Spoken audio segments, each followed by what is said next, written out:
아멘.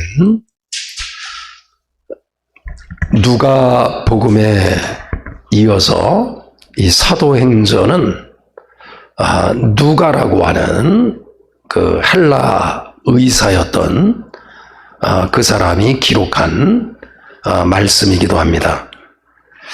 이 사도행전이라고 하는 이 성경의 이 제목을 그 혹자들이 사도행전이라고 이렇게 부르지 않고 성령행전이라, 그 사도행전이라고 하는 것은 그 사도들이 이렇게 다니면서 예수가 그리스도시라고 하는 것을 계속해서 복음을 전하는 이런 내용으로 가득 찬 성경이 바로 사도행전입니다. 그래서 사도들의 행적이라고 이렇게 얘기하기도 합니다.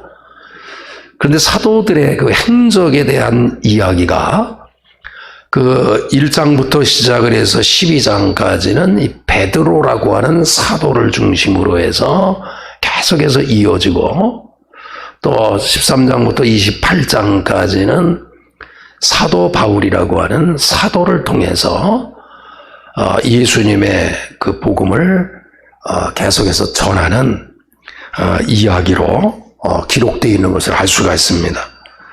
그래서 사도행전 같은 경우는 이 누가복음의 속편이라고 한다고 하면, 누가복음 같은 경우는 예수님의 탄생부터 시작을 해서 예수님께서 부활하시고 승천하신 그때까지의 일을 기록했다고 하면, 사도행전은 승천하신 예수 그리스도를 바라보면서 그 승천하시기 바로 직전에 예수님께서 사도들에게 약속하신 것이 있었습니다. 크게 두 가지의 약속을 하셨는데, 첫 번째로는 성령을 받아라. 성령을 받아라.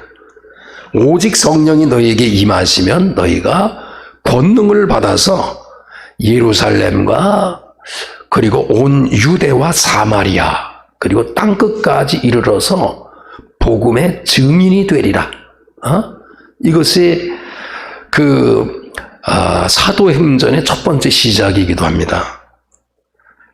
그러면서 부활 승천하시기 바로 직전에 또 한 가지의 약속은, 너희들이 내가 지금 승천할 때 본 그대로 내가 다시 오리라.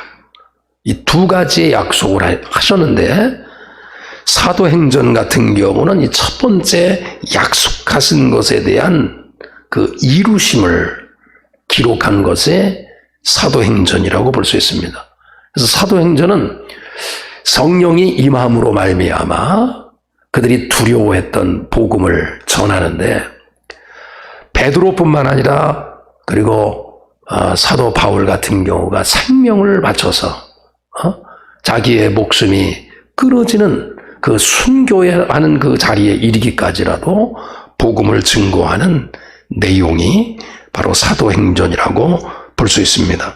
그래서 사도행전에 있는 말씀을 보면, 이 복음이 그 예루살렘으로부터 시작을 해서 계속해서 이 복음이 전파되면서 세계로 뻗어가는 복음의 중심적인 그 선교의 이야기라고 이렇게 볼 수 있습니다. 그런데 선교하는 과정에 있어서, 즉 복음이 전파되어 나가는 과정에 있어서 놀랍게도 예수님께서 늘 승천하시기 직전에도 그런 말씀을 하셨지만, 나는 하늘나라로 가지만, 아버지께로 내가 가지만 나의 영을 내가 세상에 보내서, 비록 나는 볼 수 없지만 나의 영이 내가 하던 일을 그대로 할 것이라고 하는 거예요. 그러니까 예수님께서 복음 사역에 이렇게 주도적인 역할을 이 기초를 이루어 나갈 때 그렇게 하신 것처럼, 성령이 임하면 성령께서 이렇게 복음의 역사 속에서 크게 관여해서 성령의 인도하심으로 복음이 증거될 것이라고 하는 이런 이야기를 합니다. 그래서 실제로 이 1장부터 28장까지에 기록되어져 있는 사도행전을 보면 모두가 다 성령의 임재와 성령의 인도하심과 성령의 가르침과 성령의 인도하심으로 세계적으로 복음이 전파되는 이야기이기도 합니다. 그런데 그에 앞서서 성령이 충만하게 되어진 이러한 사도, 제자들이 성령이 충만하기까지 전제되어지는 하나의 사건이 있습니다. 그것은 바로 기도였습니다. 그들은 성령이 충만하기까지 그 약속을 부여잡고 제자들과 예수님을 따르던 제자들이, 그 여인들이 다락방에 모여서 하나님 앞에 간절히 기도하는, 하나님 앞에 간절히 기도함으로 말미암아 성령이 충만한 그런 역사를 통해서 힘을 얻고 새로운 선교의 계획을 잡고 그들이 선교를 계속해서 해나가는 것을 알 수 있습니다. 그래서 이 사도행전, 즉 사도행적, 즉 성령 행적이라고 하는 이 성경의 뒷배경은 기도의 이야기가 가득 차 있는 것을 우리는 잘 알 수가 있습니다. 그래서 이 사도행전을 보면 28장까지 이어지는 가운데 17장을 제외하고, 그러니까 28장까지의 그 내용 가운데 17장을 제외하고, 그리고 21장과 26장을 제외한 모든 장에서 제자들이 기도하는 모습을 볼 수 있어요. 그 당시에 기도했었던 그 이야기를 보면 어느 때 기도했는가, 그들의 그 기도의 어떤 시간대를 살펴보면은 그 시간, 그 기도할 수밖에 없었던 절박한 상황 속에 있을 때, 위험을 만났을 때, 아니면 제자를 선택할 때, 아니면 그 기적과 이적을 일으키기 바로 직전에 수많은 그 상황 속에서 제자들이 기도하는 내용이 나옵니다.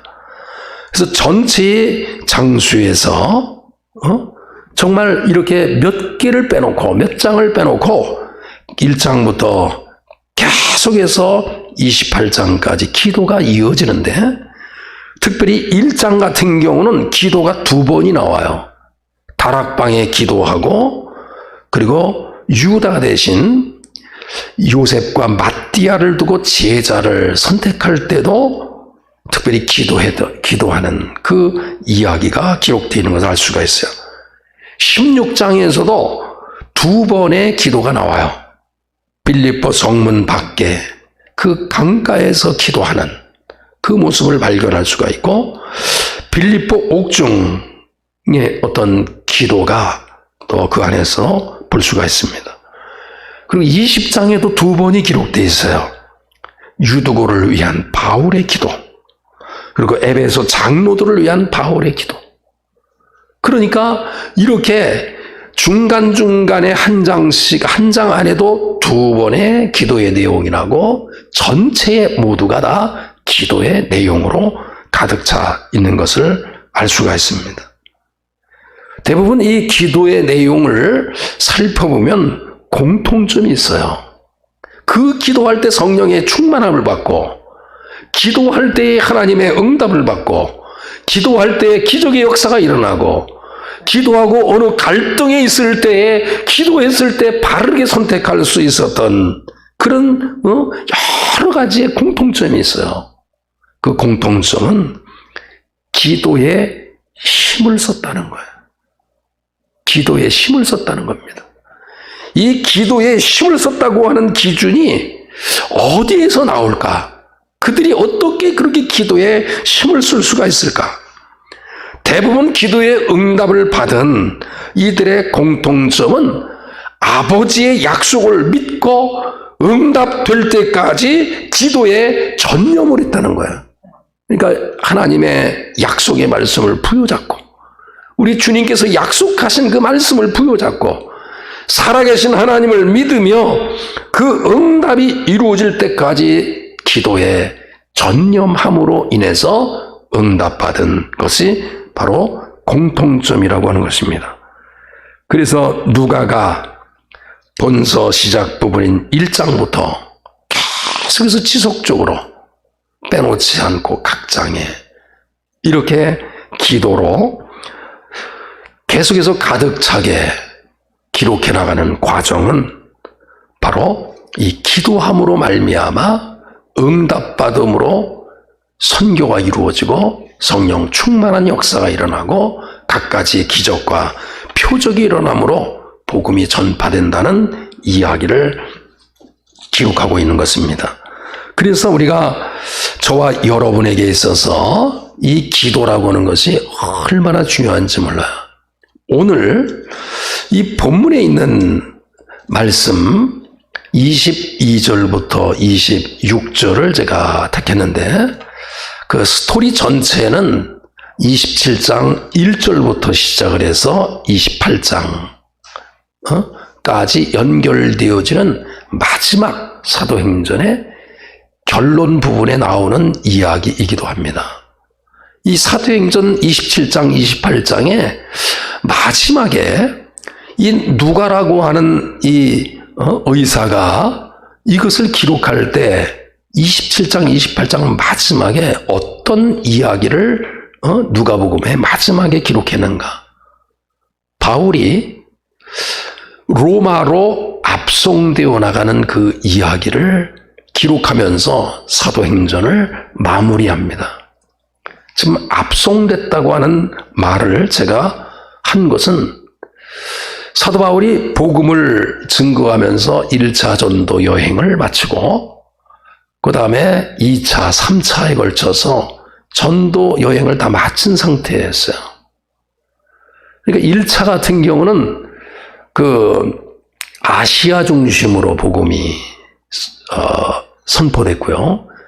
2차, 3차는 성령의 손짓으로 인해서 유럽으로 넘어가서 유럽으로 복음을 증거한 이야기가 2차, 3차입니다. 근데 그가 늘 복음을 증거하면서 그의 꿈은 뭐냐면 예수님께서 부활할 승천하실 때 약속하신 말씀 있잖아요. 성령의 권능을 받게 되면 예루살렘 그 자리부터 시작을 해서 유다 전역으로 그리고 이방 땅 사마리아 그리고 땅 끝까지 이르러 복음의 증인이 된다고 얘기했을 때 그 말씀을 확신하는 사도 바울은 땅 끝까지 복음을 전하는 것이 목적이었어요. 그런데 그가 1차, 2차, 3차에 걸쳐서 복음 전도한 것은 유럽, 그리스 거기까지 복음을 증거한 거예요. 근데 유럽의 끄트머리에 있었던 로마, 즉 당대의 그 지역명 서바나라고 하는 그것에 가기를 간절히 원했어요. 그래서 로마서 15장 23절과 28절에 있는 말씀을 보면 로마인들에게 복음의 편지를 보냈을 때 자기 자신의 심정을 밝혀요. 나는 그곳에 가기를 원한다. 그곳에 가기를 원한다. 그런데 로마에 가서 복음을 전하려고 하는 이 꿈이 의도치 않게 죄수의 신분으로 죄수들과 함께 로마로 가게 되었던 거예요. 1차, 2차, 3차에 걸쳐서 복음을 증거하다가 2차, 4차 해서 유대인들의 고발 여러 가지로 인해서 죄의 누명을 씌워서 지금은 재판을 받는 가운데 있어서 이 재판이 끝이 안 나는 거예요. 그러니까 지금으로 말하면 최고의 법정인 로마의 그 황제 앞에서 재판을 받는 그 재판만 딱 남게 된 거예요. 그래서 당대에 그 예루살렘 그쪽 지역에 그 유다 그 지역에서 죄를 지었던 이 사람들을 처형해 나가는 과정에 있어서 로마 법정에서 쓰고 난 다음에 처형시키는 그런 가운데 특별히 처형을 받은 그 사람들은 당대의 콜로세움 같은 원형극장 안에서 사자의 밥이 되어지는 이러한 벌을 받는 그 시기에 많은 사람들이 그 유대 지역에서 선별돼서 로마로 끌려가는 그런 일이 있었는데, 그때에 바로 사도 바울이 죄수들과 함께 배를 타고 로마로 가게 되는 과정의 이야기가 바로 27장의 이야기이기도 합니다. 그런데 로마로 가는 여정이 우리가 본문에서 앞뒤의 내용을 통해서 알 수가 있듯이 만만치가 않습니다. 바울의 일행과 죄수들이 탄 배가 광풍에 휩쓸리는 바람에 이리저리 떠돌아다니면서 근 15일 이상, 아니 한 달에 걸쳐서 멜리데 섬으로 가게 되고, 멜리데 섬에서 겨울을 보내면서 3달 이상을 지냈다가 로마로 가게 되어지는 그 이야기가 바로 그 27장과 28장의 이야기입니다. 근데 여러분이 1절부터 6절에 있는 27장 1절부터 6절에 있는 이야기는 처음에 죄인들과 그 사도 바울 그리고 그 일행이 함께 당대의 아시아 해안을 이렇게 두루 다니면서 작은 배가 이렇게 손님들을 태워서 지중해 근처의 그 해안 중심으로 움직여가는 그 배가 있었어요. 그래서 그 배를 가이샤라고 하는 그곳에서 배를 타고서 시돈까지 배로 이렇게 움직이게 됩니다. 근데 이제 시돈까지 그 도착한 그 배가 다시금 이제 큰 배로 갈아타게 됩니다. 그 큰 배라고 하는 것은 당대에 애굽이라고 하는 이 나라는 로마 제국에 있어서 아주 중요한 곡창 지역이었어요. 그러니까 그 곡창 지역에서 얻어진 이 곡물을 가지고 큰 배가 그 곡물을 싣고, 또 곡물을 실으면서도 그 안에 곡물선이면서도 불구하고 동시에 여객선이기도 해요. 근 300명 이상을 태울 수 있는 큰 여객선이기도 해요.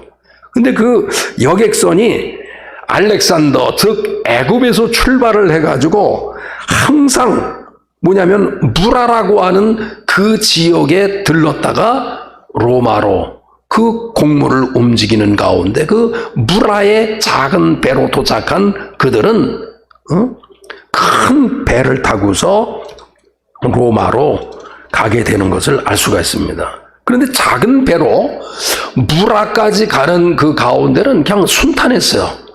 바람이, 떠나던 그 시기가 바람이 불고 했었던 그런 그 시기였기 때문에 그럼에도 불구하고 작은 배가 무라까지 가는데 큰 문제 없이 그곳에 도착하게 됩니다. 근데 무라에서 말씀을 드렸듯이 큰 배를 타고 출발하면서 로마로 떠나기 시작을 하는데, 바람이 얼마나 센지 여러분이 이 무라라고 하는 이 섬에서 로마로 이렇게 가려고 하다 보면 그 중간 정도 지점에 보면 지중해와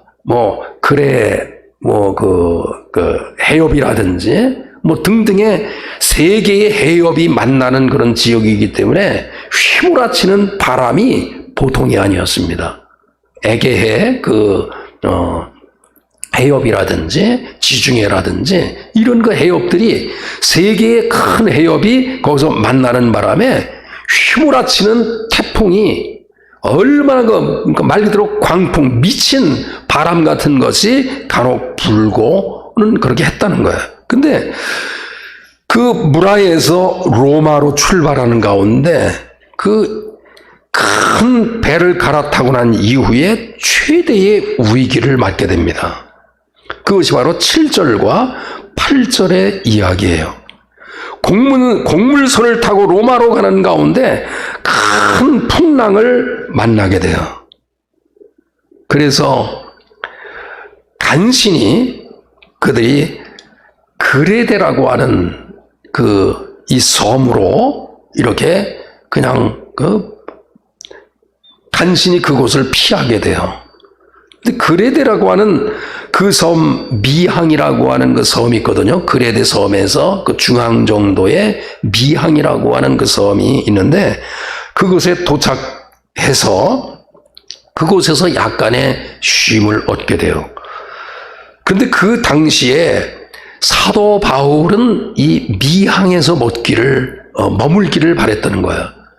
좀 이렇게 바람이 좀 잦은 다음에 출발하려고 그렇게 선장과 그 선주들에게 이야기를 했는데 선장과 선주들의 주장은 미항에서 여기 머물지 말고 그 그레데 섬 서쪽에 보면 북쪽과 남쪽으로 연결되어지는 베니스라고 하는 항구로 가자는 거야.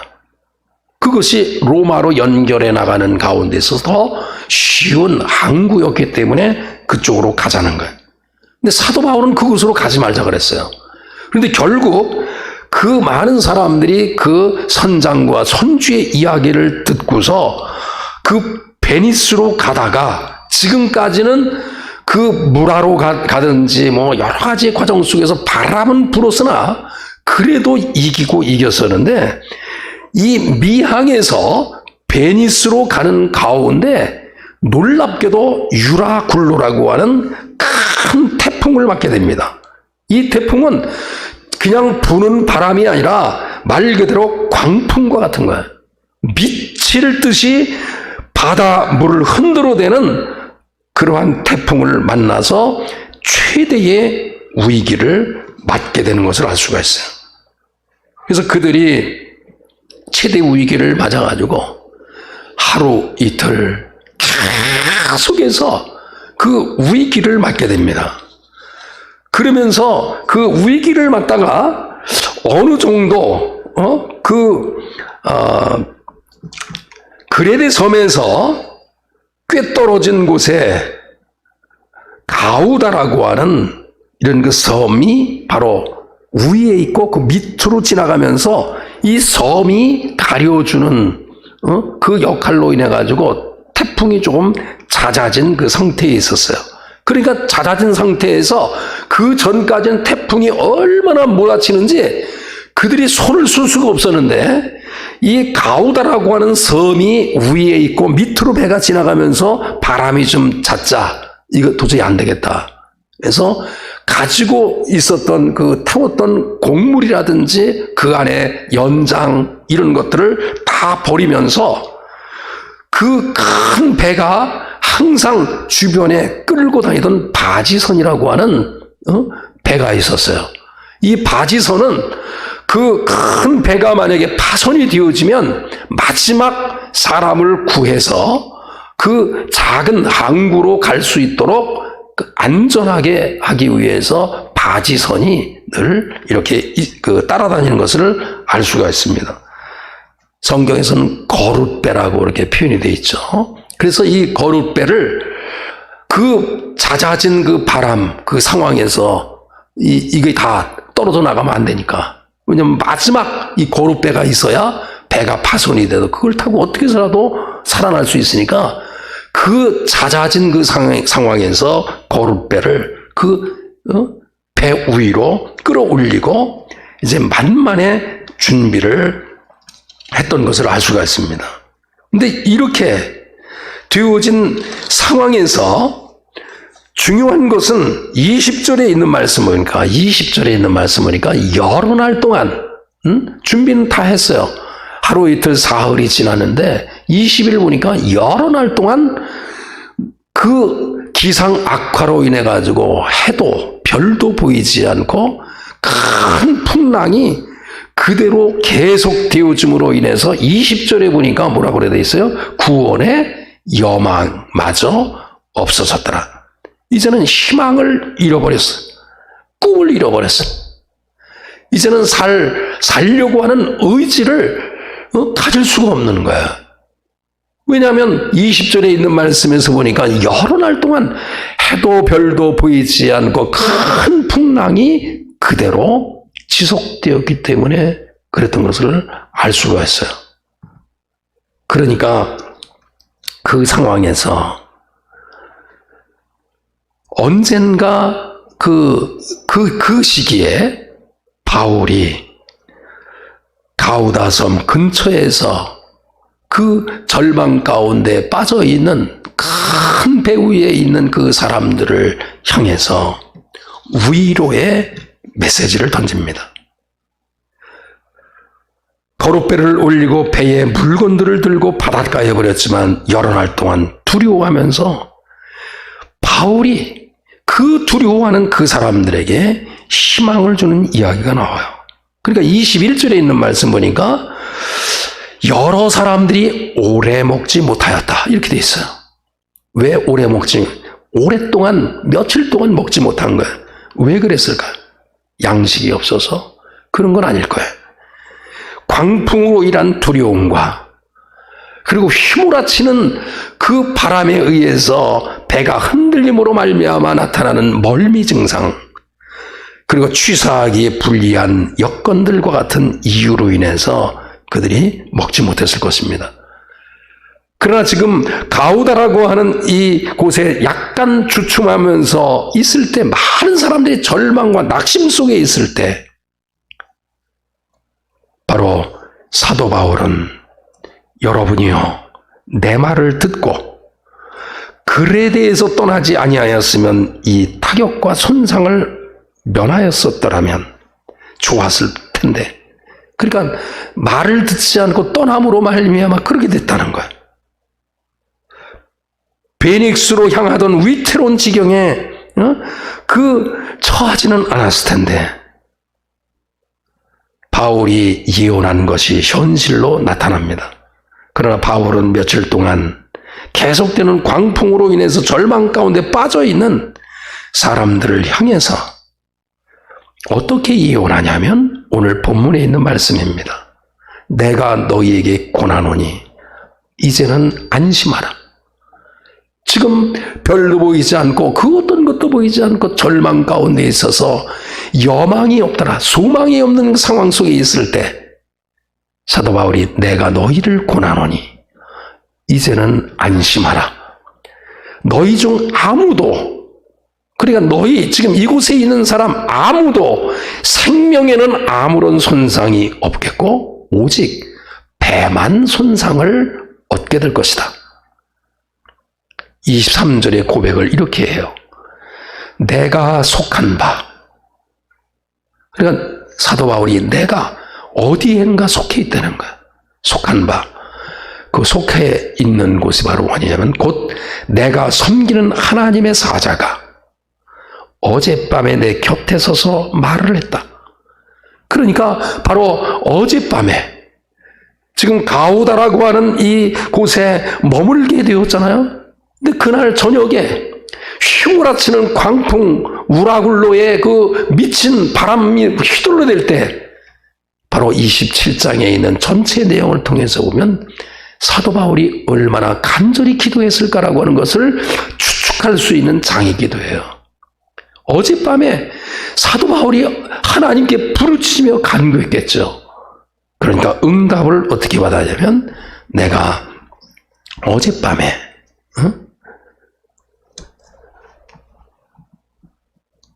내 곁에 서서 하나님의 사자가 나타나서 말을 했는데 24절 바울아 두려워하지 말라. 내가 가이사 앞에 서야 하겠고, 그러니까 지금 죄인으로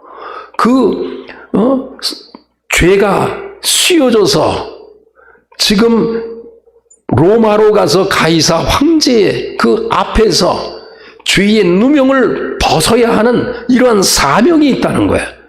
그렇기 때문에 바울아 두려워하지 마라. 내가 가이사 앞에 서야 할 이런 그 일이 있고 또 하나님께서 너와 함께 항해하는 자를 다 내게 주셨다.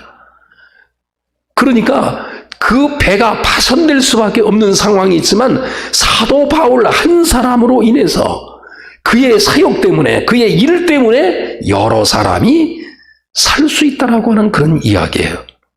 그러므로 하나님께서는 나를 아직까지 사명자로 삼아주셨기 때문에 아직까지 일이 있기 때문에 나를 죽이지 않아.